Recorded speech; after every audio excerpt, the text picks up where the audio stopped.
Le 8 juin 1954, la femme de ménage d'Alan Turing découvre le corps du mathématicien gisant sur son lit, dans sa petite maison de la banlieue de Manchester. L'enquête ne fut pas longue. Il s'était empoisonné en croquant une pomme qu'il avait lui-même trempée dans du cyanure. Alan Turing avait 42 ans. Il faudra attendre plusieurs décennies pour apprendre que cet homme avait, pendant la guerre, permis aux Alliés de décrypter les codes secrets allemands. Mais qui sait qu'un article qu'il avait écrit dès 1936 posait les fondements même de toute l'informatique. Né il y a 100 ans, Alan Turing est aujourd'hui reconnu par tous les spécialistes des domaines dans lesquels ses découvertes rayonnent comme l'un des pionniers de ce qui allait révolutionner le monde, l'informatique.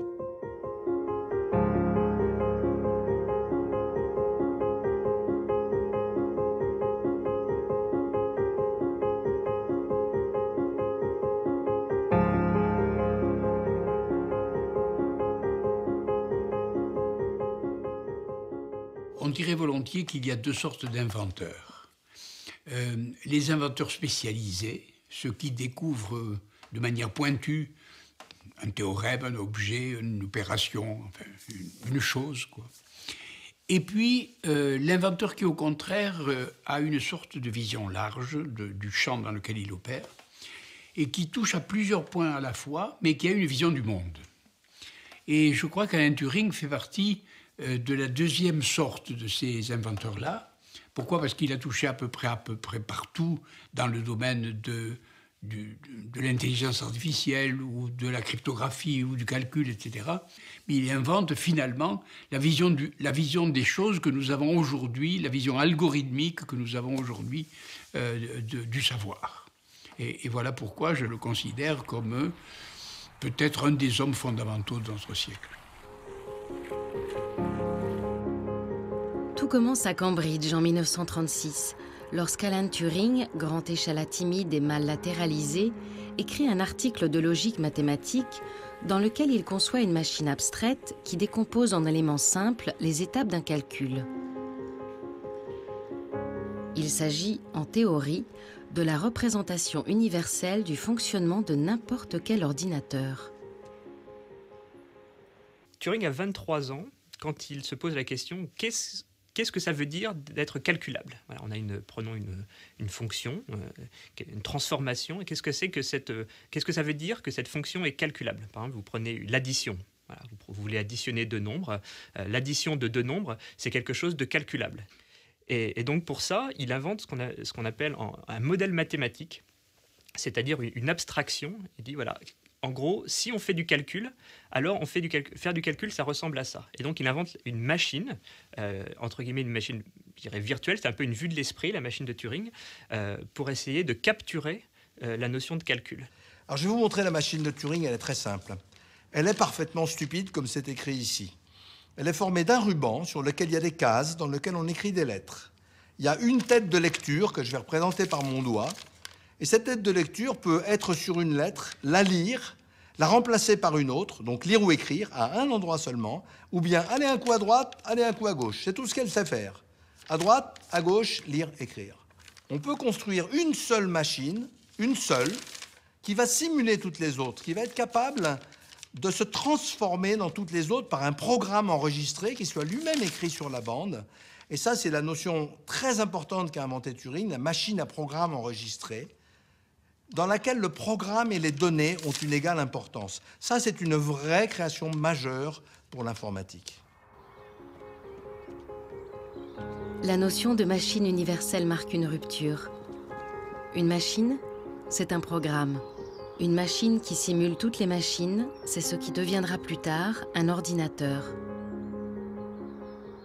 D'une manière générale, je m'intéresse à la sécurité des programmes informatiques et plus particulièrement à ce qu'on appelle les protocoles cryptographiques, c'est-à-dire des programmes qui utilisent du cryptographique parce qu'ils utilisent du chiffrement et qui servent à sécuriser les communications sur Internet. Donc c'est le type de programme qu'on utilise quand on fait un achat en ligne sur un site ou dont on se sert pour s'authentifier à distance. Et donc mon travail consiste à analyser leur sécurité, même plus fort, d'apporter une preuve qu'ils sont sûrs. Donc pour prouver qu'ils sont sûrs, Il faut réussir à dire, ils sont sûrs, quel que soit l'environnement qu'on peut avoir autour. Donc pour pouvoir décrire cet environnement, c'est quoi un environnement, c'est quoi un attaquant, une personne malhonnête qui va essayer d'intercepter des messages, les recomposer, faire des calculs. On a besoin de formaliser ce que c'est que cet attaquant.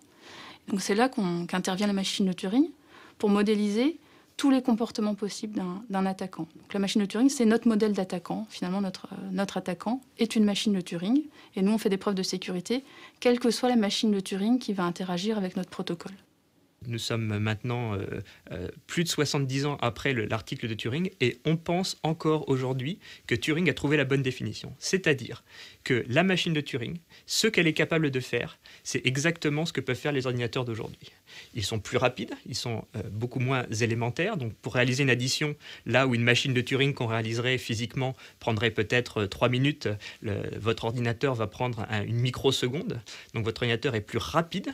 Mais en termes de ce qu'un ordinateur est capable de faire ou de ne pas faire, la machine de Turing répond à la question. Parce que de manière peut-être surprenante, il y a plein de choses qu'on ne sait pas faire avec les ordinateurs. Par exemple, savoir si un énoncé mathématique est vrai, ça on ne sait pas faire avec un ordinateur. Et après, même dans les choses qu'on sait faire, l'ordinateur peut être plus ou moins lent. Donc ça, tout le monde a expérimenté le fait qu'un ordinateur, parfois, sur certains problèmes, il répond tout de suite, sur d'autres, ils sont plus lents. Et donc la question qu'on peut se poser, c'est est-ce que c'est lent parce que le programme est mal fait, ou est-ce que c'est lent parce que le problème est difficile?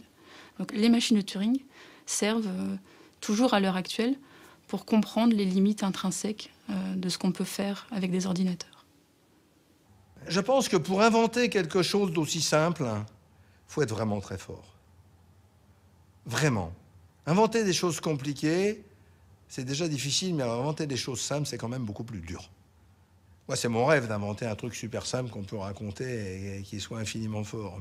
Mais bon, ça n'arrive pas beaucoup dans l'histoire. Hein.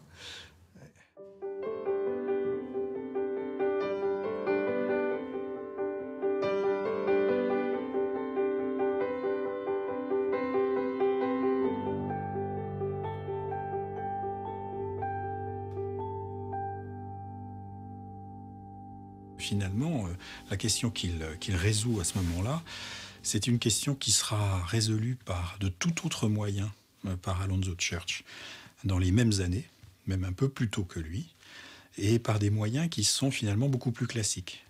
Mais l'idée de cette espèce de machine infinie, qu'il appellera plus tard une machine de papier, puisqu'elle ne peut pas avoir de réalisation, hein. Il y a un ruban infini dans une machine de Turing.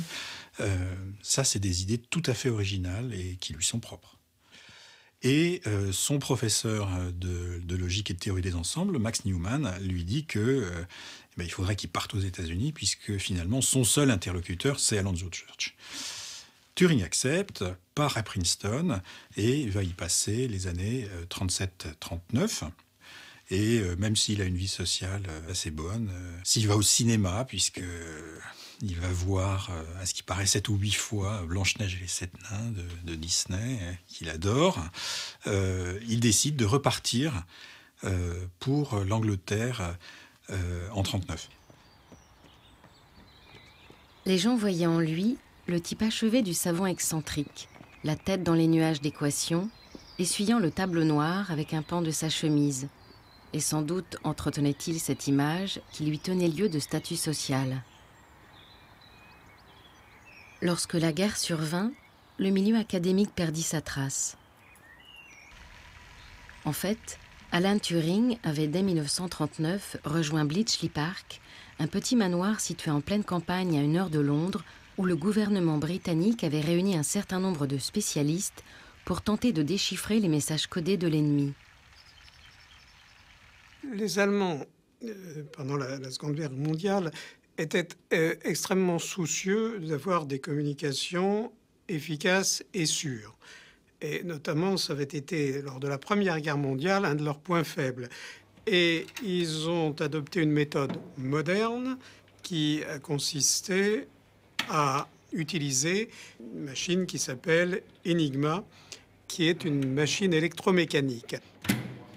Et donc, quand vous enfoncez une touche, eh bien, s'allume une autre lettre pour obtenir le message chiffré.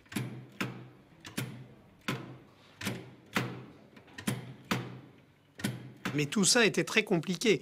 Il n'y avait pas moins de 10 puissance 17 combinaisons possibles, qui pour l'époque, aujourd'hui on parle d'informatique, ce serait un chiffre modeste, mais 10 puissance 17, ça fait quand même un 1 avec 17 zéros derrière, ça fait vraiment beaucoup, beaucoup de combinaisons.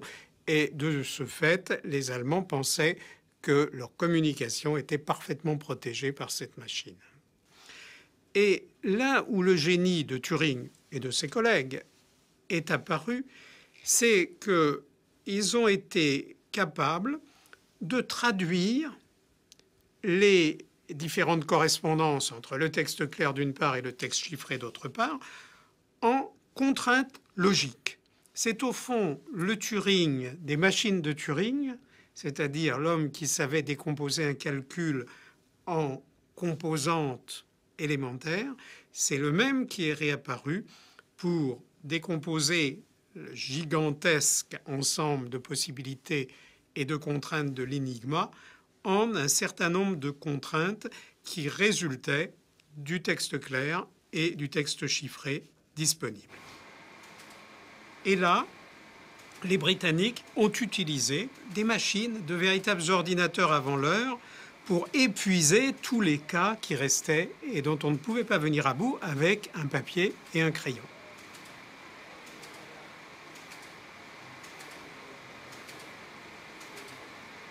Ces machines électromécaniques, on les avait appelées des bombes parce qu'elles faisaient un bruit tic-tac, comme un bruit de bombe. Et c'est cette combinaison de travail conceptuel et de travail mécanique qui permettait en quelques heures d'arriver, pour le coup, à lire les codes allemands. Bletchley Park, 1939, au milieu de l'année 1941, les Alliés lisaient les codes allemands.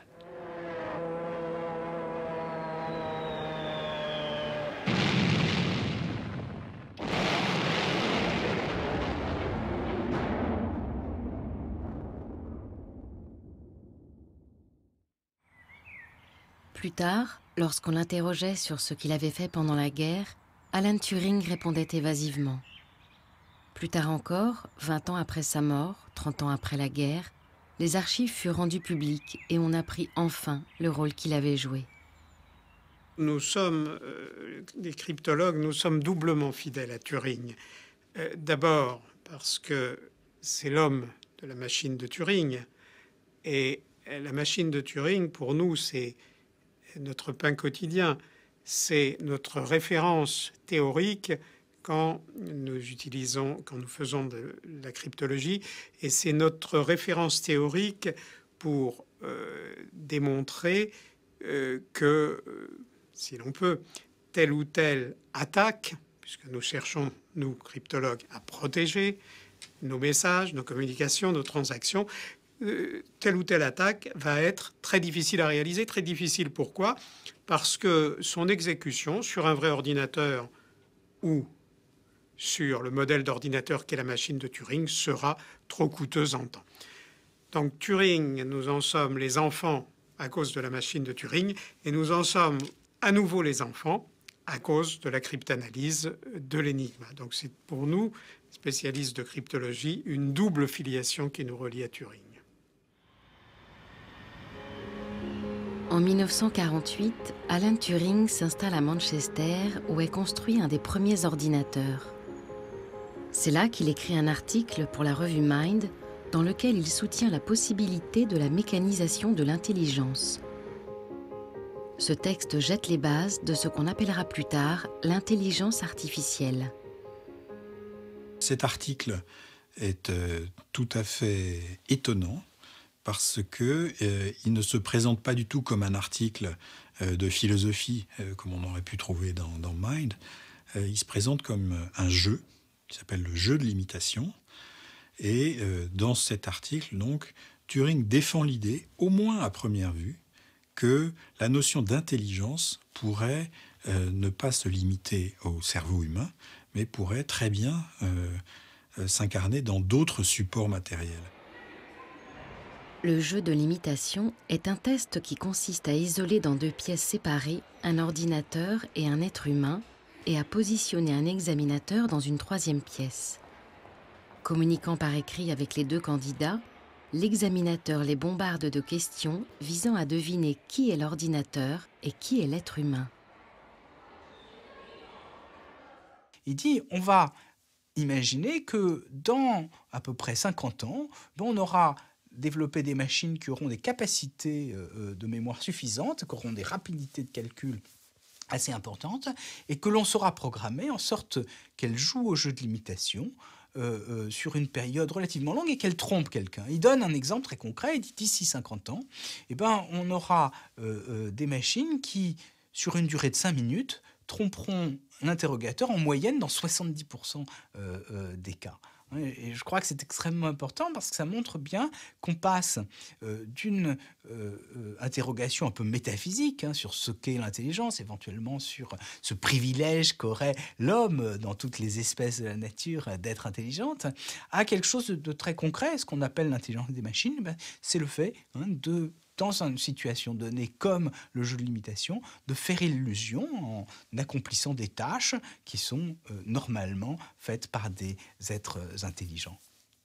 Est-ce qu'on peut dire que c'est ça, le début de cette discipline qu'on appelle l'intelligence artificielle ?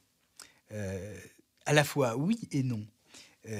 Oui, en sens où il va s'agir d'intelligence de machine, et non parce que l'intelligence artificielle va être défini plus tard. C'est un jeune homme, à l'époque, qui s'appelait John McCarthy. Il est décédé il y a peu de temps, en octobre 2011, mais à l'époque, il a moins de 30 ans, il a 28 ans, en 1955, donc vous voyez, 5 ans après. Et il va imaginer une discipline qui consiste à décomposer l'intelligence en aspects si élémentaires qu'une machine puisse la reproduire. Donc on voit bien sûr qu'il y a dans le test de Turing, dans l'interrogation que pouvait poser Turing en 1948 et en 1950, une anticipation de ce que va être cette discipline, mais bien sûr, elle n'est pas encore présente, même si un certain nombre de réalisations concrètes de Turing vont préfigurer ce que sera l'intelligence artificielle plus tard.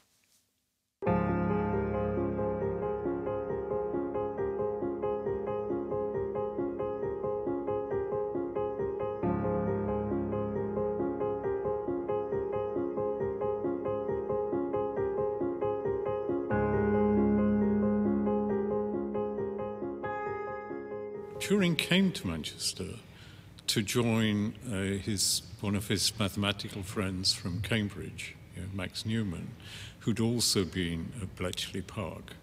So they were from, as it were, the decoding division of the British war effort. But he came here especially because at Manchester they had already created a stored program computer.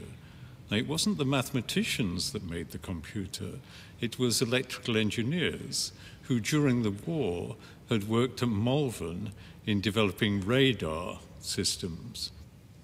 So, in a sense, these two traditions, the mathematical one and to some extent the engineering one, came together in Manchester. Turing helped with some of the programming. So, in a sense, the great theorist of computing became one of the world's first computer users, and he used the Manchester computer, the Atlas computer, especially for his work on morphogenesis, on trying to understand how form was created in animals and plants.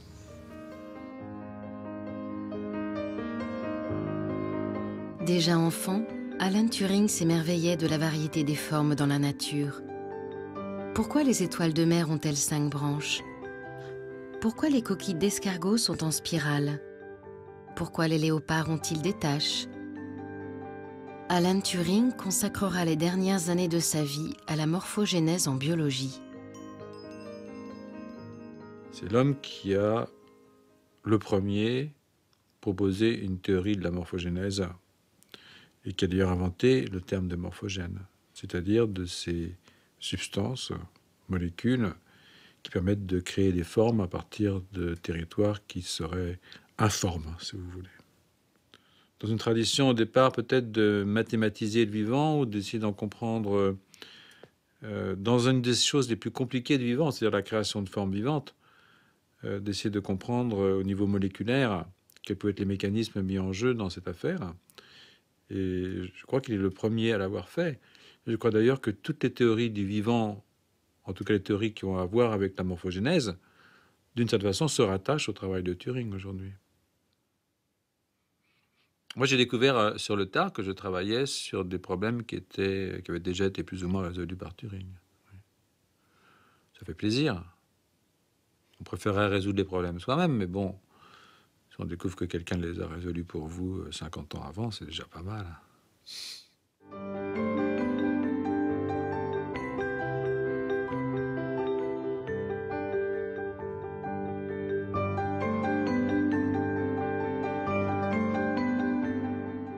À la même époque, à l'époque de Manchester, il y a un événement tout à fait important qui va se produire dans la vie d'Alan Turing.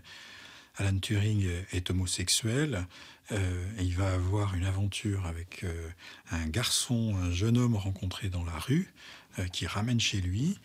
Quelques jours plus tard, il y a un cambriolage dans sa maison et Alan Turing, plutôt que d'étouffer l'affaire, va au commissariat pour porter plainte. Bon, il faut savoir que l'homosexualité est un délit pour la loi anglaise des années 50. C'est une loi qui existe depuis 1865. Oscar Wilde a été condamné sous cette loi. Et c'est ce qui va se passer avec Turing. Il va être arrêté. Il va y avoir un procès.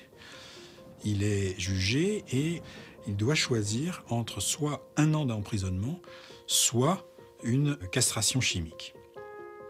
Turing ne peut pas quitter ses recherches pendant 1 an, on a besoin de lui à l'université de Manchester, et donc il décide cette castration chimique qui consiste en des injections d'hormones féminines.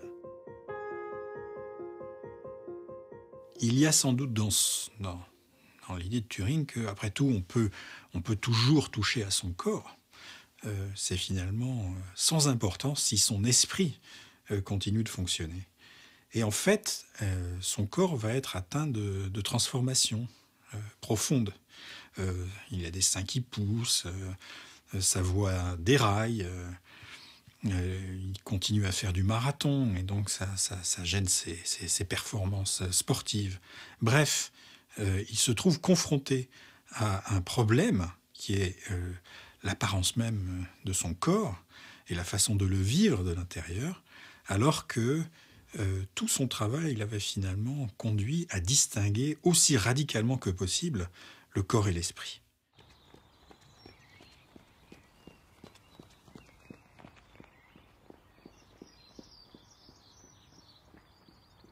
Au départ, il s'interroge, quand il est encore étudiant, sur ce que c'est qu'un langage formel. Il travaille sur cette question-là, et il a des résultats importants dans ce champ. Et puis, petit à petit, au cours de sa vie, il va s'interroger sur la forme biologique. Donc il y a une espèce de passage chez lui entre, d'une part, ce qui serait de l'ordre du formel à ce qui serait la forme biologique, et au milieu, il y a quelque chose que nous appelons informatique. Et donc, sans jouer sur les mots, il y a quand même quelque chose chez lui autour de la question de la constitution des formes, de leur rapport mutuel et de la façon d'en rendre compte. Et donc il faut voir cette espèce d'œuvre très courte finalement, à peine 20 ans, comme une espèce de longue méditation sur la notion de forme, en partant du formel jusqu'à l'idée de forme physique et biologique.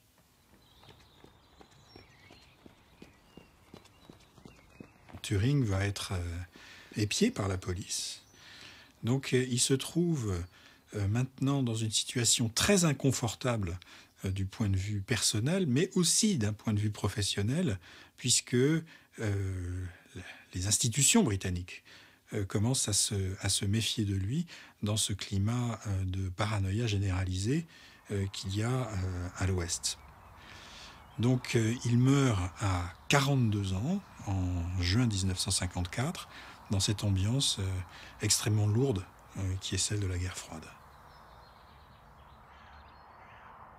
On raconte, et je crois qu'on a raison, que, étant un peu attiré par la chanson de Blanche-Neige si connue, Turing se serait suicidé en croquant une pomme plongée dans le cyanure. Et je crois que c'est vrai. Et en effet, au début de son travail dans la Silicon Valley, où j'habite maintenant depuis 35 ans, les gens qui avaient fondé Apple avaient pris cette pomme comme logo. Et c'était des gens qui connaissaient parfaitement, évidemment, l'aventure tragique d'Alan Turing. Mais lorsqu'ils ont réussi, c'est-à-dire lorsqu'ils ont construit des machines qui se sont vendues dans le monde entier, ils n'ont pas pu supporter que le logo de leur fabrique ou de leur usine ou de leur entreprise soit le symbole d'un suicide, d'une mort tragique.